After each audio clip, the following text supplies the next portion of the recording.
let me hand over to you. Thank you. An official historian. Usually when I have something to put into writing, it's a pack of lies. But today I've got to be kind of somewhat truthful. If anybody was around in 1937, raise your hand.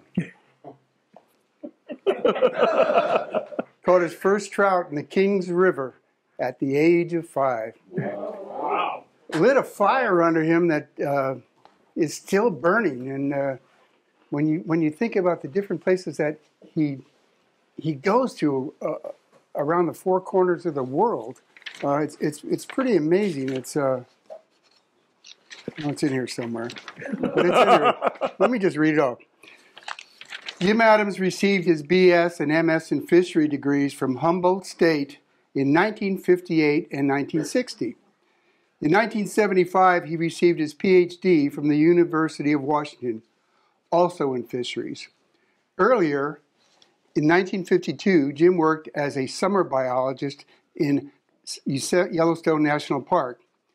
In 1953 until 1962, he worked for the state of Alaska, specializing in salmon and steelhead research. He did a 2-year break for Uncle Sam, like we all did, for obvious reasons. And later he would work for the California Department of Fish and Game for same stuff, fisheries. This is the interesting part to me. In 1962, Rachel Carson, a marine biologist, ecologist, was hired by the U.S. Bureau of Fisheries. She penned a book. It was entitled Silent Spring.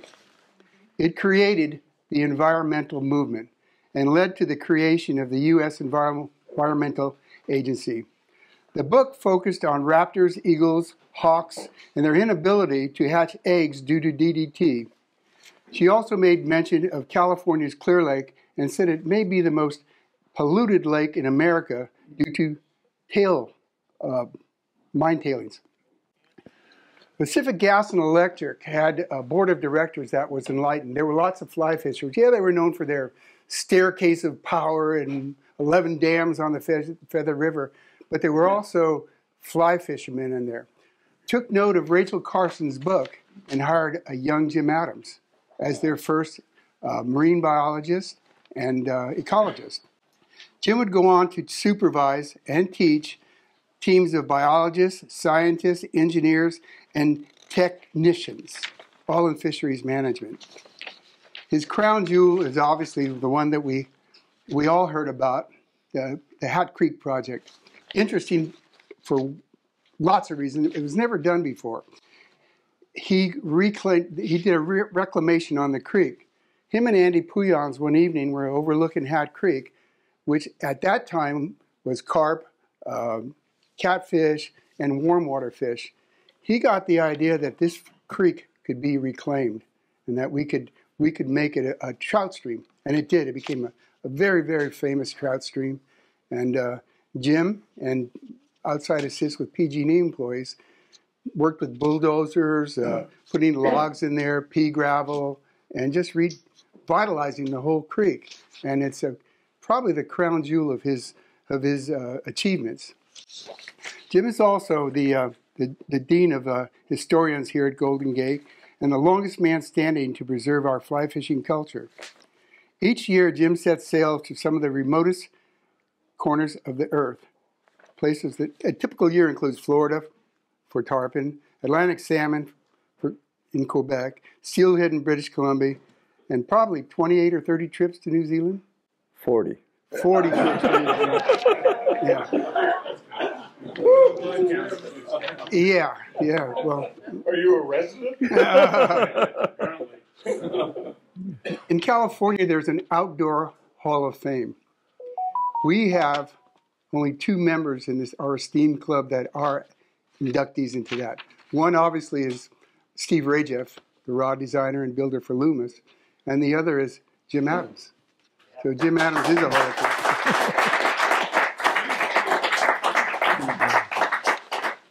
Now, The Rivers of a Lost Coast was we were playing it earlier, was a documentary on our North Coast rivers, narrated by Tom Skerritt, who was the preacher in A River Runs Through It.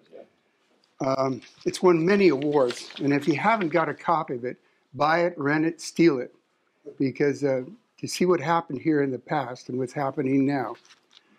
And that's really about all I have to say, except that there's this comet that comes around every 75 or 85 years. They call it Halley's Comet.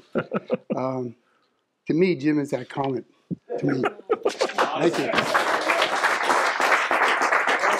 All right. Well, thank you, Art, for all those accolades. All totally untrue. But anyway, I want to talk, first of all, about how I came to be acquainted with this club. And this is, I'm a scientist, and so I get all this crap in my head and everything about how I have to. In May of 1949, Gene Burns wrote an article in Field and Stream on the Golden Gate Angling and Casting Club. And he mentioned all of their accomplishments with the previous club, which was the San Francisco Fly Casting Club that was established in 1894 here in California, was one of the second oldest fly fishing club in the United States. And he said that we need more things like this. And anyway, so I said, well, what have they done? Well, first of all, they invented the double haul in 1915. 1915 is the International Casting Events here in San Francisco. Stanley Forbes of this club, or the forerunner of this club, the San Francisco Fly Casting Club, invented the double haul. Well, everybody thought that Myron Gregory or Mooch Abrams up in Oregon invented the double haul. No, it was used right here at the club first. The problem was that it put so much stress on the fly rods of the era because the glues are so poor that the rods exploded. So the people stopped using it for a while. And then finally they developed better glues and better rods, and they started using it really in the 1920s and the 1930s, and everybody's using it. I had heard about the double haul. I didn't know how to do it. I read the description that Gene Burns wrote about it, and I couldn't figure out how do you slide your hand up to do the second stage of the double haul. So I was obsessed with it, like I get on so many things. And anyway, I was going to Sarah High School and playing football in 1949, and I did my first play of the game of my senior year at Sarah High, and I was playing San Mateo High, which is one of our arch rivals, and I did an arm tackle, and I got the guy down, but I dislocated my left shoulder. And the next day, Walton Powell of this club, of the whole family, was doing a demonstration on fly casting at Coyote Point Yacht Club, and he was going to show you how to fly cast. And my arm was in the goddamn sling, and I watched him cast, and I suddenly knew how to do the second phase of the double haul. And that was one of my ambitions, to learn that, to be a better caster. And later on, I went to Walton Powell's shop in Belmont, and you know Walton Powell, he's pretty flamboyant. He had a Quonset hut, twice as long as this building here, with Walton Powell in green letters, 3 feet high. And when you walked in there, there's a red carpet going over to his desk, led by a blonde secretary. And then he had all the guys in the back making all these rods. And anyway, Walton was very generous to me, and he watched me do the haul and he gave me some minor corrections, and then he tried to sell me a fly rod for $22.50, but I didn't have that kind of money in high school, so I couldn't buy it. But anyway, so that was the start of it, and then it went on from there. And then my dad had a friend, Court Decius, they were classmates at Stanford, and Court was a member of the club here, and he was mentioned in this article by Gene Burns. So I wanted to go up and see the clubhouse up here at Golden Gate. So in 1950, my dad and I went up and met Court Decius, and Court Decius had an E.C. Powell steelhead rod, bamboo steelhead rod, that he wanted to sell to me for $65. And I said, oh, God, I want a trout rod. I don't want a steelhead rod, because I was doing a little steelhead fishing. But anyway, so I said no. And anyway, I casted the rod, and I could do a double haul with it. And I learned there was a shooting head with monofilament and with a silk line, which is all developed here in the casting club, at the Golden Gate Angling Casting Club. So then I went away. And then the next year, I was going to UC Berkeley at that time. I was majoring in. I wanted to be where I could be near water. So I thought, let's see, what can I do? I didn't know anything about fish biology. I'll be a surface water hydrologist, and I will measure stream flows and be out on water and all that stuff. Well, that's an engineering. It's just a simple civil engineering thing. But then I heard about Humboldt State up in Eureka, California, where they had a fisheries degree. So I zipped up there in 1961, and or 1951, pardon me, and I went back to Court Deschutes to see if his E.C. Powell rod was still for sale, but it was gone. Alan Childers and Phil Maravalli dug up a Connellan Dykeman steelhead rod, a 9-foot for an 8 or 9 weight line, fiberglass, and gave that to me just out of the goodness of their hearts because I couldn't couldn't get that Powell. And I caught my first steelhead on a fly and my first Pacific salmon on a fly up there on the Eel River in 1951 with that rod. And I was off and running. And then my first job in fisheries was working as a summer biologist in Yellowstone National Park in 1952. And I was in seventh heaven. I was 19 years old. I was back in the best fly fishing area in the world. And I was making $54 every 2 weeks take home pay. And it was not enough money to see me through college. But anyway, so I quit working there, and I went over to Henry's Lake to catch some brook trout. And I was catching from the shore at Henry's Creek. And this guy was out there in a boat with another guy, and he was doing a movie on trout fishing. I didn't know that. His name was Jack Snyder, and he was a member of this club. And I came to shore and he said, "You're a pretty good caster." And he said, "If we put you up and fed you, would you catch some trout for our movie that we're making on fly fishing in the Yellowstone area?" He was doing Wade Lake and Wade Lake and Henry's, all the Cliff Lake and a few others. I said, "Sure, that sounds great, you know." So I signed up, and Tilly his wife was a fantastic cook, and so I stayed with him for 3 or 4 weeks, and we did this trout fishing movie, and filmed it, and I met Jack Horner, and I met Pete Schwab and various other people, and I was having the time of my life. And then he said, "I have something else to tell you. I've been hired to do a trout fishing movie in Chile and Argentina for Pan American World Airways. And if you would come down and catch fish for the camera from October through March, you can have an expense-paid trip and probably get some money." I said, where do I sign? But I had a problem. The thing was called the Korean War. We were in the Korean War, and my draft board said if I wasn't in school, I was up 2-3 off to Korea. So I couldn't do that. And unfortunately, Jack had a heart attack and died before we ever finished that off. But I had his rod. I bought a steelhead rod from him, a Snyder Bamboo 339 for a 9 or 10 weight. And the next year I got a Field and Stream prize-winning steelhead on that rod out of the Eel River. And I was off to the... And then I decided to go to Alaska to work in the Fish and Wildlife Service. And Alaska, instead of $54 every 2 weeks, I was getting $260 every 2 weeks, take-home pay. And that was enough to see me through college for the next year and for all that I needed. And I worked in Alaska off and on from 1953 through 1962, and with time out to do my bachelor's and my master's and put in my 2 years in the military and all that junk. And also to take some other trips. And at that time, if you wanted to get in the Army, you had to volunteer for the draft. And so I wanted to volunteer and get it over with because I had missed that chance to go down to South America fishing. And so I started volunteering for 9 months before I finally got in. But in the meantime, since I had time, and my draft board said, all you have to do is either phone us or send us a postcard, and we will volunteer you for the next month, And so I decided, I was on the Eel River in November, and the Eel River went over its banks and turned chocolate. And somebody said, "I wonder how the bonefish are biting down in Florida." And I said, "God, I wonder how they are." And so I tried to, I was working in a lumber mill at night, cutting green chain and all that stuff. And I had quit school, and I was just fishing during the daytime.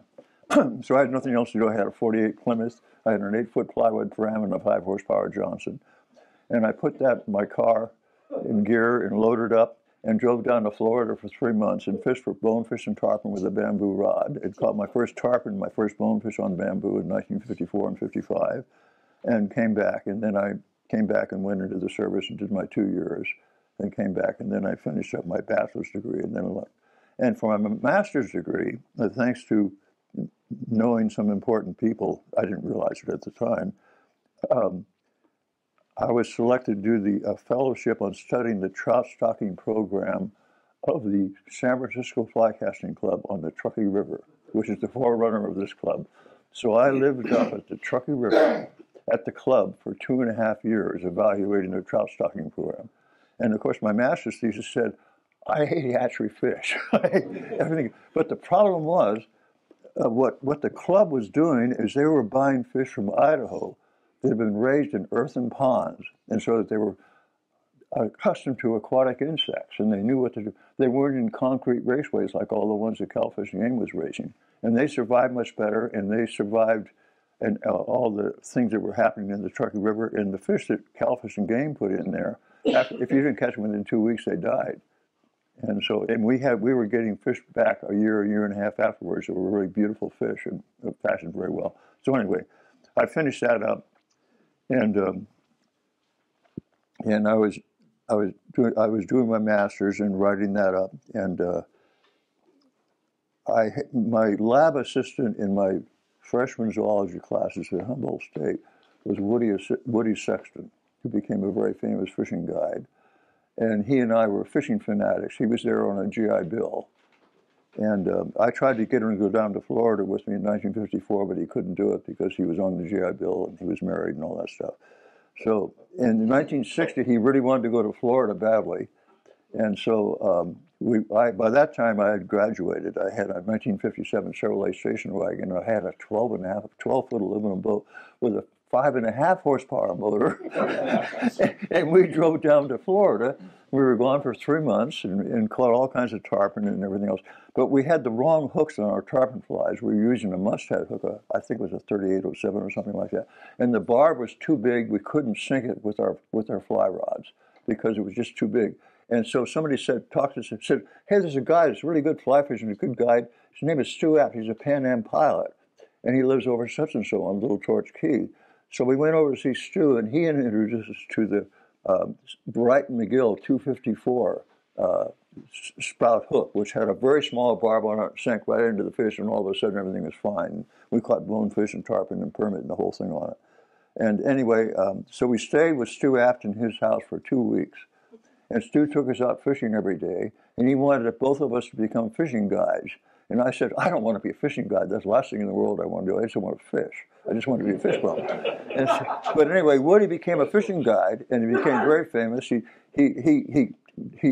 All the crew from Tom McGuane and Russ Chatham and the guy Valdine and everybody else down there in the Florida Keys, and Jimmy Buffett, he fished with all of them and guided all of them, and they all knew him, and he was in lots of their books and things like that, and articles and all that stuff. And then he also guided Lee Wolf to his record marlin down in Ecuador on 12-pound tippet on a fly rod.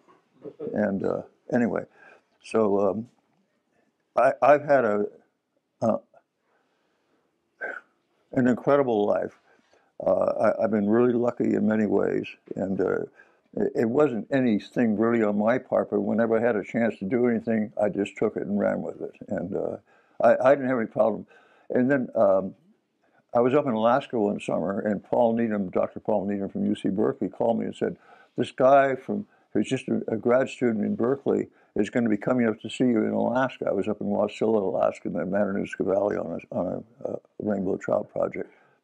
And so I'm here in the middle of nowhere on a trailer on the end of this bad dirt road, and here comes a yellow University of California pickup truck bouncing down this muddy road. And this guy hops out, and he's wearing black hip boots and Frisco jeans and an Army fatigue jacket, has a shock of red hair, and he's smoking a cigar. And he said, hey, I'm Bob Benke. I don't know if you know Bob Benke, but he is an incredible trout biologist. And he used to write the Mr. Trout column in the Trout Unlimited magazine and everything. Fish of North America. Yeah, right, yeah. And he was really a pioneer in revitalizing interest in the native fish. the native fish as opposed to the stock fish on what they were doing. And so we became really good. Oh, I had some beer in the trailer, so we had some. So we had a good life. And I got involved with the guys at UC Berkeley and Santa Cruz and all the other.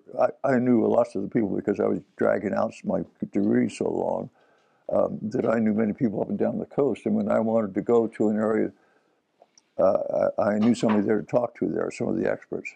Spent lots of time in the libraries at Humboldt State and at UC Berkeley. Anyway, then I decided I wanted to go to Europe. Bob and Paul Needham had been over in Europe in 1969, collecting fish for the university, and they were collecting various salmonid species because Bob was interested in the salmonid fishes of the world. And Russia had the largest collection, the largest ichthyological collection in the world. They spawned 18 time zones, and that was up in St. Petersburg. So Bob Behnke studied Russian at UC Berkeley, and then he spent 13 months over in Russia looking at the fishes that Berg had cataloged in this huge collection over there. And they hadn't collected fish in all the parts of Europe they wanted to go to, so I was in the process of buying a Volkswagen camper bus over in Germany anyway. And so Needham said, I'll write you letters of introduction to all the research laboratories in Europe if you'll go over and collect some fish from us from certain areas, and we'll have all the stuff all wired for you, and so we know it. And I knew Buddy Tarantino, I knew Myron Gregory, and they had all kinds of fishermen friends in Europe also, and so they gave me all their names. And so I went over to Europe, and I started off in Iceland collecting char in Lake Thingvallavatn for the California Academy of Sciences, the two sympatric species of char that spawned in the same lake but didn't intermix, and very, very unusual. And so I collected a bunch of those, and I got the name of the best fishing shop in Reykjavik, and that was Albert Erlingson. And then he got a bunch of fishermen lined up for me, and I went out. I didn't realize that Lake Thingvallavatn, this huge lake where the Icelandic Parliament used to meet annually, is huge, and it's all partitioned off to different landowners. And you can't just go to the lake and row around and fish. You have to find the landowner where you're fishing from and fishing in that water. So I met these fishermen that had different sections of the lake, and we caught our fish there, and we drank way too much. And so I had a great. And then I went on over to Europe, and I landed in Scotland, and went to some of the laboratories there. Then I went over to Germany and picked up my car. And I was meeting Howard Rasmussen, who was a member of this club, good friend of a lot of the people here.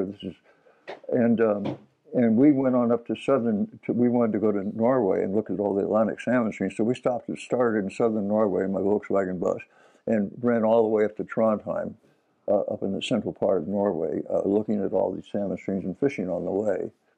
And so anyway, so I was exposed to Atlantic salmon. And then later on, I went on down, and Howard had to go back, and I went on over to Sweden and caught some fish over the Morrison River and fished a bunch of rivers over there and some more rivers in Norway. I fished on the Gala River, which is a world-famous salmon stream now, for 25 cents a day. That's all it cost. But the fishing was only worth 25 cents a day because they all had nets out there. And anyway, so then I went over, and I had an interpreter to go with me in Yugoslavia. It was still run by Tito at that time. And I caught marble trout, and I got young hukin, and I got weak-mouthed trout from the Yago River near Split, and I fished the Sapabahinka and the Sosha and various other rivers for big marble trout, and I got a couple of them that I brought. And all these fish got pickled, and because of the way that Doc Needham had set it up, I didn't have to, once I pickled the fish, all I could do, I would take it to the nearest fishery place that he had outlined, and they shipped the fish back to the United States for me, so I didn't have to carry them around in the back of my Volkswagen. So that really helped out. So anyway, so I went on, and then I was headed up. I was over in Europe for 9 months, and I was headed to go back to the United States, and I was driving north in England, and I decided I wanted to stop in at the Isaac Walton Hotel, at the Isaac Walton Lodge on the River Dove in the central part of England. And there was an Isaac Walton Hotel there. It was right near where Isaac Walton and Charles Cotton had their fishing hut. And so I went in there in November of 1961. And I met this girl there at the desk, and and she was the cousin of the owner of the hotel, who was the Duke of Rutland, who was part of one of the big important families in England and all that shit. And pardon me, I'm sorry. I'm sorry I'm going on about all this crap, but it's a life that I've led, and anyway, so I met Eleanor, and I proposed to her on Christmas Eve, and we got married on March 15th. And I didn't want to land in New York. I had to get back to the States, and I didn't like New York, and so I decided I'd work out something else. And my guidebook for Europe was fantastic. It was Frommer's Europe on $5 a day. You can imagine what that was. It was incredible. And he said, well, if you want to get back to the States, here's a place that not many people use. It's the Portuguese national liner, the Santa Maria, and they leave from Vigo, Spain, and they go to the Canary Islands, to the Madeira Islands, to Curacao, to Caracas, Venezuela, to San Juan, Puerto Rico, and land in Port Everglades. And it's the same price as going from Liverpool to New York. And besides that, they would count the Volkswagen as just a piece of luggage. So I bundled up my bride, and we took off from there. Oh, we stopped on the way to drop some. I met all these fishermen. I knew Charlie Ritz really well, and I tied a bunch of flies for him that you really liked. And so I told my wife we were going to stop off at the Ritz Hotel and drop off some flies. She thought I was shitting, but I did. We did, and then we went to landed in Fort Lauderdale, and we fished down in Florida for 3 weeks, and we drove to Alaska. And the reason we drove to Alaska is because when I went to get a green card for Eleanor with the U.S. Embassy, they said, well, that's fine, you can get a green card, but you'll have to go back and get a job first, then you could send for your wife. I couldn't bring her with me because I had only had temporary jobs, I never had a permanent job. So I got a telegram off to my boss up in Alaska, Dr. Costanzo, and he said, as soon as you set foot in the United States, you're hired at this salary, Alaska salary, an outrageous salary, and so they let me bring my wife with me over to the United States. So we drove to Alaska and spent 3 months up there working. And then on the way back down, we were coming back down to California and thinking about what we were going to do. And we stopped off at the Kispioks, and my wife turned out to be a very good fly fisherman. She was a left-handed fly catcher, which was very nice out of a boat because I was a right-handed and she was a left-handed. And my first 3 girlfriends were all left-handed fly catchers. And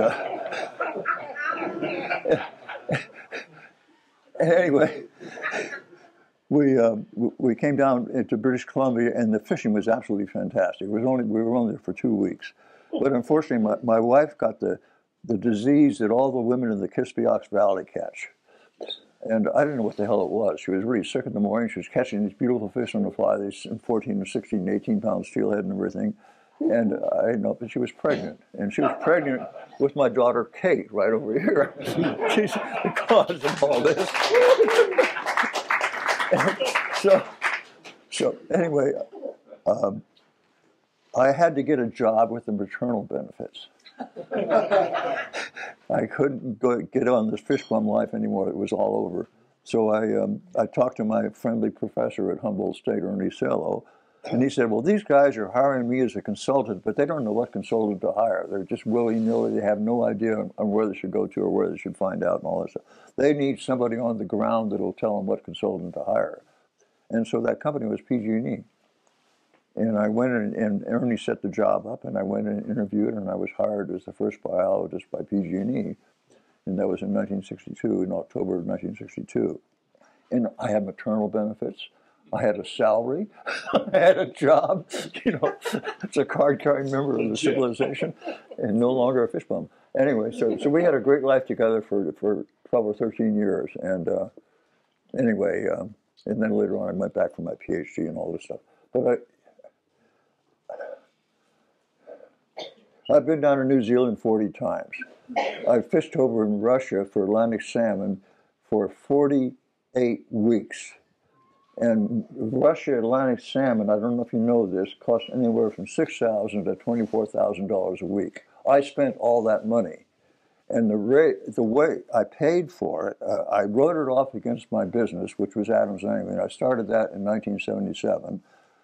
My second wife by that time and I, she was a librarian, and we took a course in UC Berkeley about selling books for pleasure and profit with question marks. And that was an extension cord. And so we learned how books were made, we learned how paper was made, we learned how leather was used in binding books, how to identify first editions, how books were printed with letterpress printing, with the old lead type and things like that, and also some of the more advanced methods. This was long before computers and everything. So we learned all of that, and my wife she said, I'm going to be a letterpress printer. And so she started pull press and started printing books with lead type and all that stuff. I said, I'm going to be a book dealer and just sell these things, sell all these books that I like and make some money. So that's what I did, and I started selling fishing tackle on the side, and that was in 1977. And things were going well on PG&E, and I was on Earth Day. I was on talk radio, on cage on the radio. I was in television stations. I was getting in full-page newspaper ads from PG&E because they had one ad which I really laughed at. It said, "What is a camp cook, a tugboat skipper, and a frogman doing working for PG&E?" And it had a picture of a tugboat skipper who was getting fuel loaded for the various power plants up in the Delta, and they had a camp cook who was working on the hydroelectric power plants and providing meals for all the linemen working up there. And they had me as their token frogman in my wetsuit. And maybe go to San Francisco to the PR department and bring over my scuba tank and all the rest of this crap in my car, and go down to the basement in with all these clear lights. And I got out of my clothes into my skivvies and went into my wetsuit, and they took all these goddamn pictures. And so I was standing there in a frogman suit, Anyway, but I had a great time there. I was there for 25 years. I retired at 1954. At age 54 in 1987, because I heard that a bunch of lawyers were coming in to turn PG&E around and make it profitable for the stockholders. And how do they make it profitable to stockholders? Is by cutting corners on maintenance, on power line maintenance, on vital light. And I knew that's what was going to happen. I just wanted to get the hell out of there. And so I haven't turned back. I never worked at another job except selling fishing tackle from 1987 on. I got out at the right time. I had 80 people working for me, 40 biologists and 40 other engineers and scientists working at that time. I was the director of ecological services for PG&E. So anyway, I had a great lifetime retirement and all that shit. And I really haven't worked since. I've just screwed around with all this stuff. Anyway, that's too much. I'm sorry. I was going to let Art stop me from dragging on, but... questions and answers. Yeah, anything you want to ask me about. What's the process of pickling a fish? You use formaldehyde. And what you have to do, you have to pierce the fish to allow the formaldehyde to get to the inside body. So you make a cut into the belly area normally, and then you put the fish in the pickling agent, and then you also, using India ink and waterproof paper, you put a tab with the fish, or you tap to the fish, that lists what species it is, where you got it, what the year was, what the conditions were, et cetera, the scientific name if you knew it, and the date and all that stuff. And so you had that information on India ink, and then you threw the whole thing in a big bucket of formaldehyde. And you put it in a plastic bag, seal the plastic bag, and throw the thing in there. So it was swimming in the sea of formaldehyde, and that's how the fish got shipped around. Yeah. Yes. Jim? Yeah. I'm curious. I want to hear a little bit more about Hat Creek and when they put that barrier. Okay. All right. Yeah. That's it. I got involved starting in 1964 with some other avid fishermen in the area. I was living in Berkeley at that time, and with Trout Unlimited. And the thing had kind of gone defunct. There was only one Trout Unlimited chapter in all of California that was down in San Jose. And that was a one-man show down there. I can't think of his name right now, but a big, tall guy. And he was running it, but there was hardly any members. It was just really a defunct organization. We decided to revitalize it for wild trout management and concentrate on fishing for wild trout. And anyway, so I was with PG&E, and so the first project we had, Fish and Game had a big hatchery up on Hat Creek at Bomb Lake, where Crystal Lake is. And they were originally going to take water from Crystal Lake for the hatchery. But they found out, and Crystal Lake was filled with beautiful brown trout and rainbow trout, big ones, really big fish. And they found out that the hatchery fish that they were going to use, the Terra Springs type, could not survive in that water because they weren't immune to the Ceratomyxus shastii that was endemic to the water. But the native rainbow trout up there had no problem with it, and the brown trout seemed to have adopted to it, so they were all right. So the first thing they did when they discovered they couldn't use the Crystal Lake water, and PG&E had to pay for that water. That was part of the procedure on the Pitt River dams. They had to write off by giving them hatchery water, areas where they could build a fish hatchery to maintain the supply. So anyway, the first thing he did was Crystal Lake. They tried to poison Crystal Lake to get rid of all the fish in there. And this is in the 1940s, and that didn't work. And by the time I got there in 1962, there was still lots of fish in Crystal Lake. But they decided to take the water out of a little creek that flowed in right by Hat Number 1 powerhouse on Baum Lake. I think it was Bailey Creek. And they went way upstream on Bailey Creek and took an outlet, put a diversion dam up there and took water out of Bailey Creek and ran it down to the hatchery and used that for the hatchery water supply. And later on, they decided they got smarter and to get closer to the source, so they decided to put not the barrier, the diversion way upstream, but to put it right down at the mouth where it came into Baum Lake. And all of a sudden, they had cut off all the spawning gravel that was available to fish either in Crystal Lake or in Baum Lake. And there was no other place for the fish to spawn because the old Hat Creek Channel was too steep and there was no spawning area up there. And there's almost no water coming down it. So anyway, so I said, oh my God, all we need is the water came out of Crystal Lake. There was a powerhouse at the outlet of Crystal Lake where it goes into Baum. And the water flowed very fast over there, but the rocks were big volcanic rocks of the size of your head or even bigger, and the fish couldn't spawn in there because there was no gravel small enough for them to move. So I got 10 yards of graded gravel, and I used the gradations for some summer steelhead up in the Susitna River in Alaska that I had done up there, some work up there. And we used that for the grading on the gravel. And we put this gravel in there in August and September. And by October and November, we had brown trout spawning in there, 3 and 4 and 5 pound brown trout. And in the spring of the year, we had big rainbow trout spawning in there. And I took pictures of those fish spawning in there. And with Cal Trout, we had a booth over at the Sportsman Show over at the Cow Palace with Tom Rooney in San Francisco. And we had a booth over there, and we signed a bunch of new members into Cal Trout. And then I wanted to get some other project, but I wanted to get away from PG&E. I didn't want Cal Trout or Trout Unlimited to be affiliated with PG&E so closely because I was the only biologist in Trout Unlimited at that time that was working in California. Anyway, so I tried to think, and I had the project for Hat Creek. I had it all in my mind. I worked it out, where to go and how to do it and all that stuff. And I delayed and delayed and delayed, and I finally decided to go back to school to get a PhD because I felt that I was really falling behind in my learning.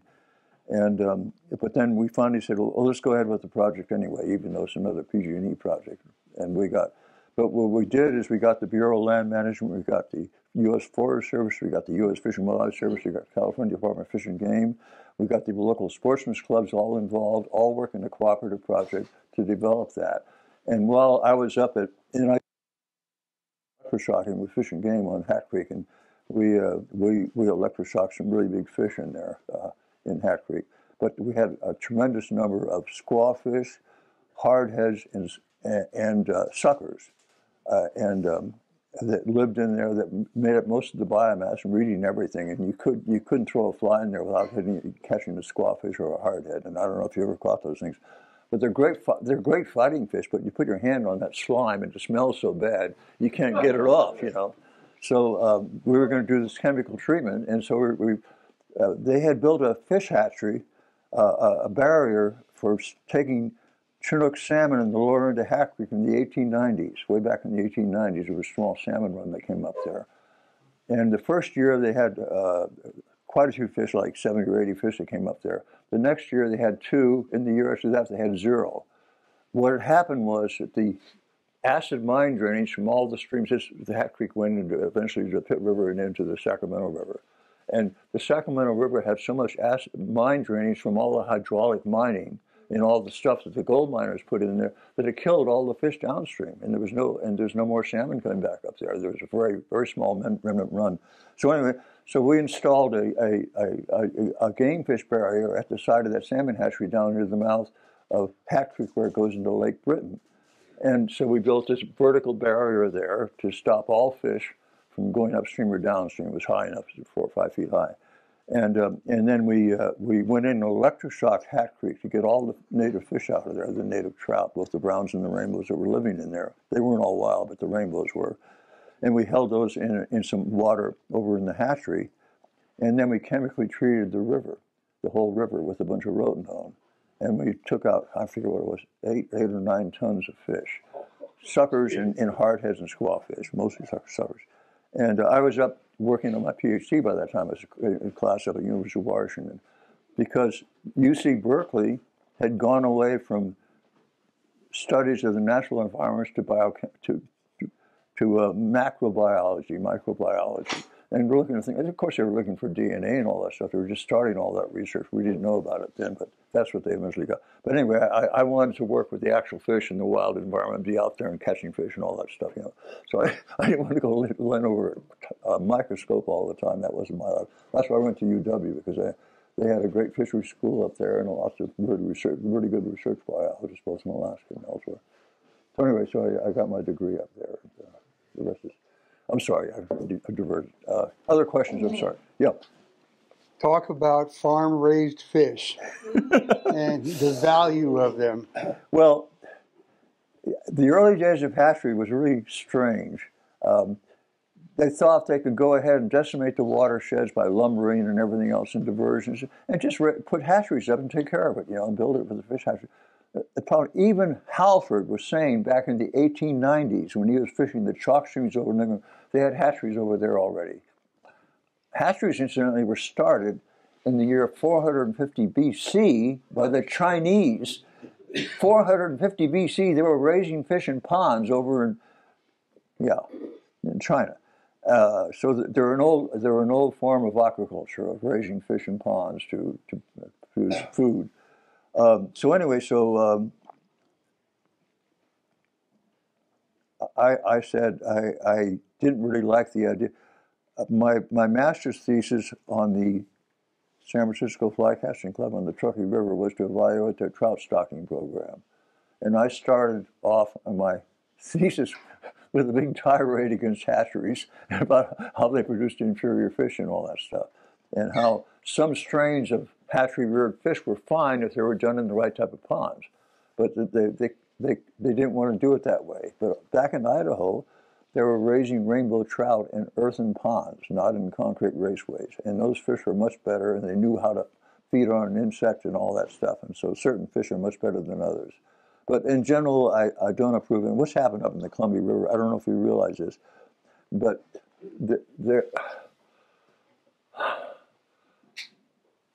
of all the salmon that swim in the Pacific Ocean, all the way over to Russia and Japan and Korea and all that stuff, 40 to 70% of the salmon in the Pacific Ocean come from hatcheries. 40 to 70%, depending on the year. Mostly pink salmon. They're raised in Korea, they're raised in Taiwan, they're raised in Japan, they're raised in Russia, they're raised in Alaska, and they're not raised in British Columbia. But anyway, that's no good, and they're using up food that the steelhead and the king salmon feed on because there's so damn many of them, and the fish out of the hatcheries are very inefficient eaters. They eat lots of food, but they don't produce very well, and they don't know how to evade predators because they've been in the hatchery, and so that they're kind of lost when you put them in the stream. And so on the Columbia River, where most of the fish come from these huge hatcheries, and they started evaluating it. Just did some really recent work on all of this, and they found out that a king salmon from a hatchery caught by a commercial net fisherman in the lower Columbia River, that fish cost $3,000 on the average because they had to put so many of them out to get them grow up and get up to the point where they could be caught in the nets. And the poor wild fish, they found out another thing is the hatchery fish don't bite a hook as well as the wild fish. The wild fish will go out and take a fly or a lure or something like that. And the hatchery fish, you have a hard time catching them. So what they did is they put a catch and release regulation on the wild fish, but they let you keep all the hatchery fish you wanted, but you had to catch so many wild fish and you had to release them to catch one hatchery fish. It's just a horrible situation, and there's no way out of it. I think the best thing we could do on the Columbia River is start at the top with Grand Coulee Dam, blow it up, blow up every dam all the way down, and put in a string of nuclear power plants. Because the best spawning area up in the whole Columbia River watershed right now that's being used by fish is at the Hanford Reach where all the nuclear facilities are, where they were building bomb-making materials, you know. And anyway, I'm sorry, yeah. That was too much drunk. Yeah, go ahead. How was your experience fishing in Russia compared to other places? It was wonderful. The people were so friendly over. First of all, almost everybody spoke English, and the girls they were in all the fishing camps, and it was all pioneering stuff when I first started going over there. It wasn't open until the 1990s, and they had a lot. Some things were much better than others. When I was over in Russia, I fished 26 different rivers over there. A lot of it was pioneering experimental work and all that. And as I say, I spent 48 weeks over there and spent a hell of lots of money. But I'm glad I spent it all. And I look back on it. I feel like Russ Chatham and Bill Shad. If you had money, the only thing you could do with it is spend it. And Chatham spent it like water. I'm sure you heard the famous story that Tom McGuane wrote about Russ Chatham. He had some bills and he couldn't pay for them on his property in Montana. And so McGuane gave him some money to pay the bills. And what did Chatham do? He sent flowers to his old girlfriend. He was so practical with money, you know. When he had the best restaurant in the world back there in Livingston, Montana, the Livingston Bar and Grill, and he sold that for millions of dollars. He spent that money in no time at all. He believed that money is something you just spent. That's all you did. And that was Russ Chatham. He's an amazing guy. Yeah. I'm sorry. Yeah. Yes. Yeah, Jim.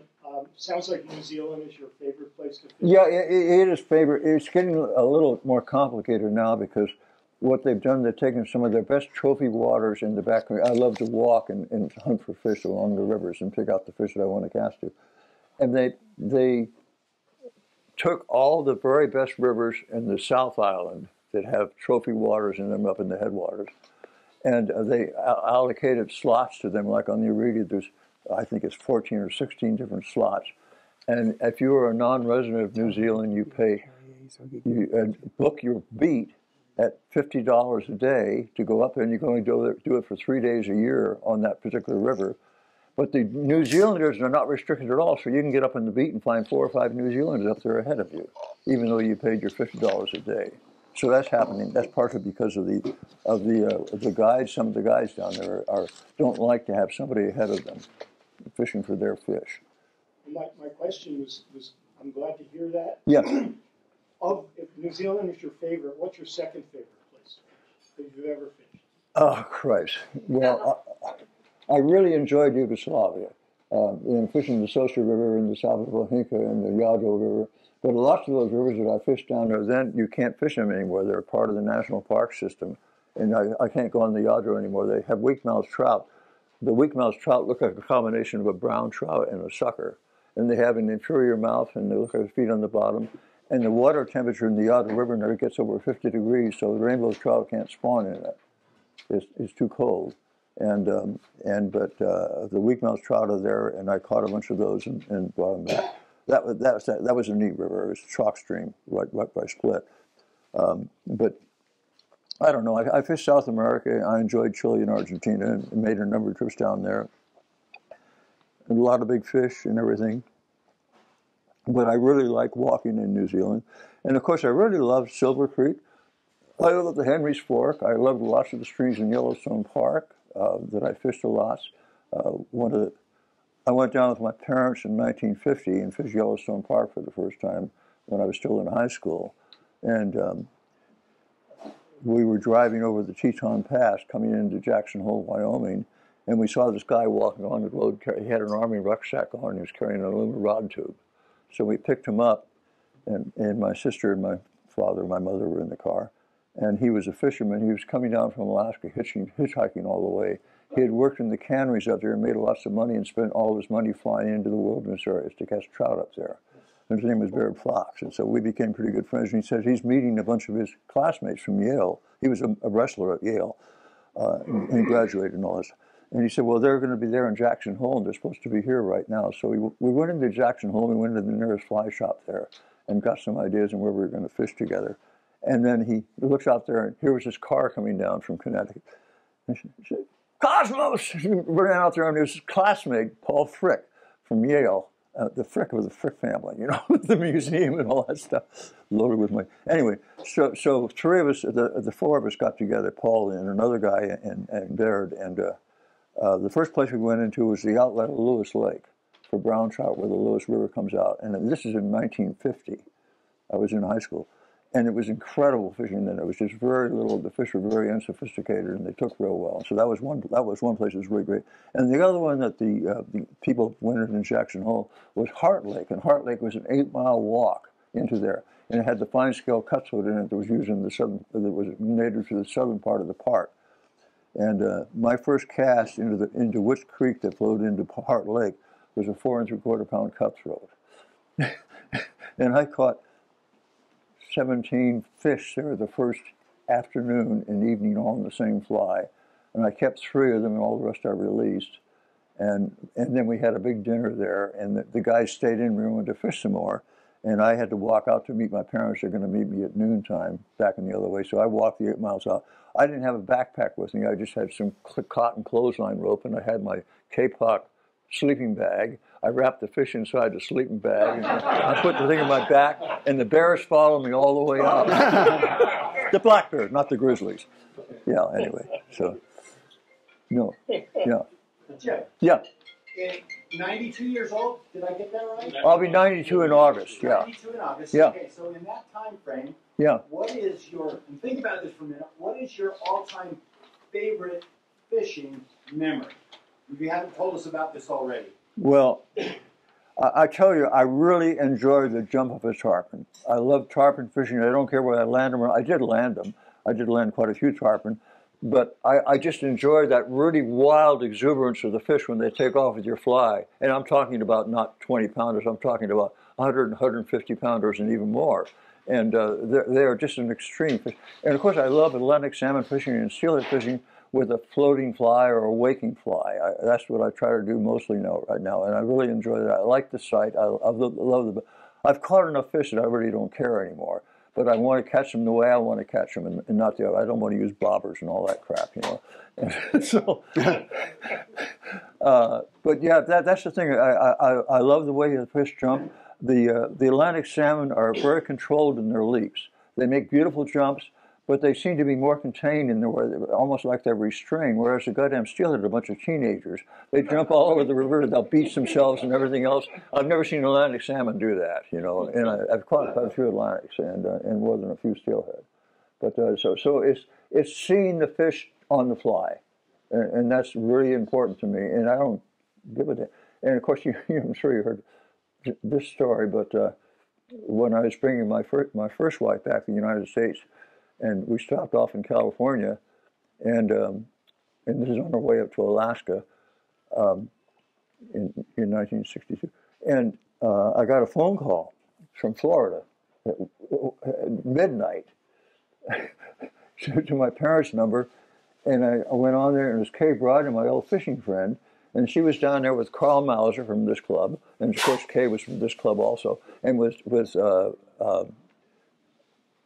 Stu Apt, and she said, "Congratulations on your fish." I went to, "Congratulations on your wife, congratulations on your fish," and I got one bigger. She had taken 137.5 pounds tarpon in 35 minutes on a Hardy Perfect fly reel. Wow. Yeah, and she said she was so tired after landing that thing that she couldn't fish for the rest of the day, but she'd caught this, and it's still the record fish. And I don't know if you knew this or not, but Kay Broadner is a member of this club who fished with Joan Wolfe and knew all of them very well, and competed against her in the 1940s and 1950s as a champion of accuracy caster. She was inducted into the Freshwater Fishing Hall of Fame of the International Game Fish Association last year for her outstanding exploration work down in South America, looking at all the fish down there. the way I met Kay Brodney was up in the Eel River in the 1950s, and I heard about her. And there weren't many women fly fishermen up there then. They were all married, and so they weren't available. But anyway, she wanted to learn about fish, and so I was going to Humboldt State, and I knew the profs there, and so I talked to my profs, and I got her to sit in a bunch of fishery biology classes, which she really enjoyed, and so we became pretty good friends. And she went up to British Columbia to fish on the Kispiox in 1959. And caught the second place steelhead in the fly for that year, and I went up the next year. I went up. This is a kick. My dad and I drove up with Kay Brodney in a yellow Volkswagen bus up to British Columbia. My dad and I were going to come back by train, and Kay was going to go on up. Kay was going to go on up to Alaska to fish up there. So we had a ride going up there, and we stopped and fished the Kamloops Lakes on the way up and stuff like that. And then we went up to British Columbia, and she fished with us for about 3 weeks. Then she took off for Alaska, and my dad said he had to get back to work, so he took a train over to on back down to California from Smithers, and I'd run into a couple from California, Roy Schuster and his nurse. They were pulling a big Bulls Aero trailer with a great Chevrolet station wagon on it. And they said, we're going to stay here until the snow flies. If you want to stay here, you can drive down to California with us. So I wasn't going to take a train, I was going to go down with them. And Roy Schuster had driven the first car into the Kispiox Valley in the 1920s, the first car that ever went into the valley up there. So anyway, I finally caught lots of small steelhead, and I finally got one that was a first place winner. But both of my girlfriends caught bigger fish than I did for the same year. It happened so many times, I was getting tired of it. Anyway, I'm sorry. Yeah. Jim, two quick questions. If you could go back to Russia, you said you spent 48 weeks, or were those 48 consecutive weeks? No, they were different weeks. I would sit in the airport up at Murmansk, and you had to get visas and all that crap. You know, it was very complicated working over there, but you can get people to fix things up. They knew what was happening. I would sit there in the Murmansk airport and talk to some of the other outfitters that I knew, and they said, "Oh, this guy canceled, so it's already partially paid for. The trip's paid for. Do you want to come here for this price?" So I would go and extend it, and they would extend my visa, and sometimes I'd be over there 3 or 4 weeks at a time. Yeah. Was this Kola Peninsula, is that above the top of Norway? Is that where that is? It's at the top of Russia, and it's north of the Arctic Circle. You know, you heard about Murmansk and the Russian nuclear submarine fleet. Every single one of the rivers up there had an army base at the bottom. And at the time we were over there, these army bases had not been paid for 6 months to a year and a half. They were living off the land. They were running nets in the water. They were chasing caribou and things and anything else. Rabbits and everything else in ptarmigan and things like that they could eat. And they had no food. They had nothing. And they thought that Putin was God because when he got in, that he paid them. He paid them and recovered it all. Yeah, but he was not good for the country. But anyway, it was an amazing experience, and I look back on that with great fondness and all the people that I met. Yeah. For fishing for the Atlantic salmon in Russia, Jim, were you using the two-headed spear? No. Lots of the Brits were. I was using a goddamn Sage RPL 9.5 foot 4-piece graphite rod for a number 8 line shooting heads with monofilm. I could outcast all the double-handed casters that I met over there because of that shooting head. And they were all amazed, you know, that I could do it and I could play the fish. And I had a Sage 509 reel. I had 2 of them. My plan when I travel is to use 2 identical rods and to use 2 identical reels. If anything happens to something, you have something to fall back on. You could transfer the lines, you could transfer the pieces of the broken rod and all that stuff and keep on fishing just the way you were. So that's what I did. I wore out the pawls on the Sage 509 because I caught so damn many Atlantic salmon on it. And I got many fish. I got many fish over 30 pounds, and nothing much big. 36 or 37 was my best out of the Uconga, but there some of them were in the wall over there, and it was just really exciting fishing, and it was really exploratory fishing. And some days you went out and you hardly ever got a fish, and some days you went out and had an 8 or 10 or 12 fish day, or even higher, and it all depended on where you were. There's nothing consistent about it. I never fished the Pornoy, which everybody was on, but I didn't care about it because it was just a great big, broad, uninteresting river. It didn't have any character to it. And, yeah. Your years up in Humboldt County, did you ever fish the Mattole and the? I fished the Mattole a lot. I fished the Mattole starting in 1940. I caught my first salmon, my first steelhead in 1948 up in the Eel River, and then I caught my first. I hooked and lost my first silver salmon on the San Lorenzo River because it was foul hooked. I had to release it, and I caught my first silver salmon actually up on the Garcia River in 1947. And then I caught a bunch of salmon. But then I was doing lots of plug casting. And I also caught in 1946, I caught a striped bass over in San Gregorio Creek on a Bear Valley spinner in my 4.5 foot solid steel casting rod with my casting reel on it. I thought I had a steelhead on. I was very disappointed when it was a striped bass. It was only 4 pounds or something like that. Yeah. Yeah. Jim, if you were to go back and do all your trips, Yeah. and you had only one reel to take with you, which one would it be and why? I would probably take a Hardy Perfect with me because I love the sound of the reel and it holds up very well.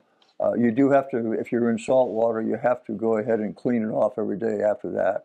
I didn't know that because I neglected to clean my Hardy reels, and I was playing striped bass under the Richmond San Rafael Bridge one day, and I was playing about a 15-pound fish, and all of a sudden the reel came off the reel seat. And I had the reel in my hand, and the foot of the reel was still on the rod because I had never cleaned that junction between the aluminum and the brass foot, which is for cathodic protection. You have to keep that clean, yeah. But no, I really I believe in 4-piece rods. They were fantastic, and I have 6-piece Spey rods now that I travel with, and I always try to take 2 rods with me. I don't ever check a rod in the baggage. I always put it inside my kit because I have seen far too many rod tubes lost in the baggage in the transit. In fact, I've taken trips all over the world, and I've hardly ever been on a trip when somebody hasn't lost their rod tubes, and sometimes they've never seen it again. Yeah. They get stuck in the baggage compartments, or they get ticked over and things like that. Or they get bit by like an L. So put it in your check bag and put it, yeah. Sorry, yeah. Where's your next trip to? I'll be fishing in Quebec for Atlantic salmon on the Restigouche, on the Grand Cascapedi, and the Bonaventure River for 3 weeks in June. And then I'm going over to Russia for only a week to fish to Norway, pardon me, to fish the, yeah. Thank you, Kate. To fish the Orkla River, which I fished before, and I could manage it over there. I could have more weeks over there. And then Kate and I are going to go up and fish the Sustat River up in British Columbia for September. And I've always wanted to get on the Sustat, but all the times that they had opened in the past had been in October, and by that time the fish are in the dumps, or in the slack water, and they're getting ready to spawn and all that stuff. And I wanted to get the fish when they would still take a waking fly, so we're going to be up there the second week of September. I talked to Jeff Vermillion. He runs the lodge up, the Siskino Lodge. He said that's by far the best time to be up there for the fish on a waking fly. Hopefully we'll have some fish in the river. So we'll be up there and we'll fish too. Yes. You've been back to Scotland. And, yes, yeah. And for the fish, for the Scotch. Yeah, I have. I fished the River Tay, and I fished the River Spey on Scotland, and that was a great trip. And I raised a fish twice on the River Tay. I had the Grand Tully Hotel beat. When I first went over there, I fished that, and had a salmon come and take my fly, and had a long briefing, and I lost him. And then when I took my bride, my British bride, she had never been to Scotland before because her ancestors fought the Scots all their lives. So I took her up there on our honeymoon, and we went up to and stayed in the Grand Hotel. And I hooked a salmon up there. It was in March, colder than hell, and I lost it. And somebody else came along there and cast in that same pool and got a 16-pounder out. It was the fish probably that I had hooked earlier. And then we drove on across through Europe and on over to the U.S. But and then a friend of mine at the Anglers Club of New York annual dinner, they had an auction, I think it was, and he got a week for 4 people on the Spey River up by on the Grand Tully Beak. On the really good part of the river, but there were almost no fish in the river. We finally hooked a fish and we lost him, and that was it. But we had a grand time over there with a lot of Scotch whiskey.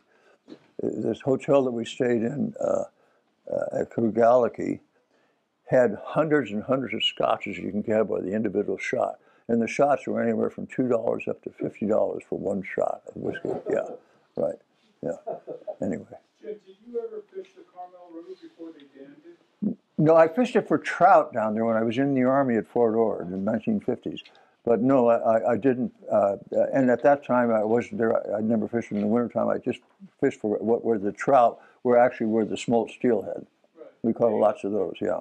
Apparently they decommissioned that dam and that strain has come back to that river? Yeah, that's right. Yeah, the fish are really resilient, and I really have a great hope for what's going to happen on the Klamath. I saw what happened on the Elwha. I followed that very carefully up in Washington because one of my daughters was living up in Sequim, Washington, and I used to stop in on my way up to British Columbia every month and see her, and seeing what happened in the Elwha and how fast the fish came back in there and repopulated. I don't think the Klamath is going to happen quite that rapidly, but I think that we'll be quite surprised, pleasantly surprised in the end. And I know that the eel, when we get to Van Arsdale Division and get rid of Lake Pillsbury, that miserable thing is all silted up and is full of squawfish right now. Squawfish were never native to the Eel River. Somebody brought them in there as bait fish and put them in there. It really ruined they ate up lots of the smolts and everything, yeah. What was the gentleman's name that worked on decommissioning that dam on the Eel White? On the what? On the Eel White, yeah. Well, a lot of people, Jack Williamson, the people in the Conservation Angler, they were former Oregon Fish and Game biologists, and they were the main ones that were doing that, and they did lots of the work, lots of the snorkeling up there, and surveying the rivers and things like that. And that was Jack Williamson, I think it was. Maybe I might be wrong in the last name. I've met him before, and yeah. All right. I wanted to. Val Atkinson, another honored member, could not be here today. He got stuck in the storm up at Fall River. But Oh, Val no. and the club wanted to give you a photograph of you that we love. Oh, Christ. Oh, yes. Oh, that's nice. That's a New Zealand fish, yeah. Great, that's super, yeah. Well, that was the point that Val wanted me to make. Yeah. Because I was lucky enough to fish in New Zealand with Val this Yeah, last yeah, year. yeah. But that was his 28th time. Yeah, And yeah. he said his first time was with you. And Yes. he still talks about it. So he just Oh, really wanted you to fantastic. know how disappointed he Oh, was. that's right, yeah. and how happy we are that you're such a wonderful contributing member. And I just want to say, as somebody who 10 years ago was sort of like, hey, here's this Bayarama, here's what you do. You were so wonderful about just helping. I Letting me know don't what remember was that. going on. And I mean, there were so many members of the club who Yeah, did that. yeah. But it was just a wonderful introduction to the club to, Okay. to have you Well, and well, to be thank you, introduced Libby. to you. So Yeah. I just want to thank you for Yeah. that as well. But Well, let us see. oh. Yes, I remember. That was a nice fish. Thank you. So we'll All right. wrap now. Jim, I'll tell you what, I'm speaking on behalf of everyone in this Yeah. room. Thank you. Oh, Deeply, you're welcome. so grateful for It this was fun. chance. It was fun to see all the people here. You know, I don't know all your names, but I see so many faces I've been with over the years, and it's just because I'm getting so old, I can't keep track of all this shit. Well, we'll do this again in 94 more, in my 92 more years. Thank you, Jim. Okay. Well, thank you all for your sitting me out on all this crap that I went through. But anyway, I've had a great life. I've really been lucky in many ways. I've had lots of people that have helped me out, from professors to individuals and members of different clubs and things like that. They've all made it go around, and that really makes it great. And that's what makes it so much fun, you know. And we don't have to fight, but we have to really work to keep our fishing going the way it is. And it doesn't look very good right now, the way things are going. We really have to bear down on it. And yeah. All right. Well, One thank you. last round of applause. Thank you.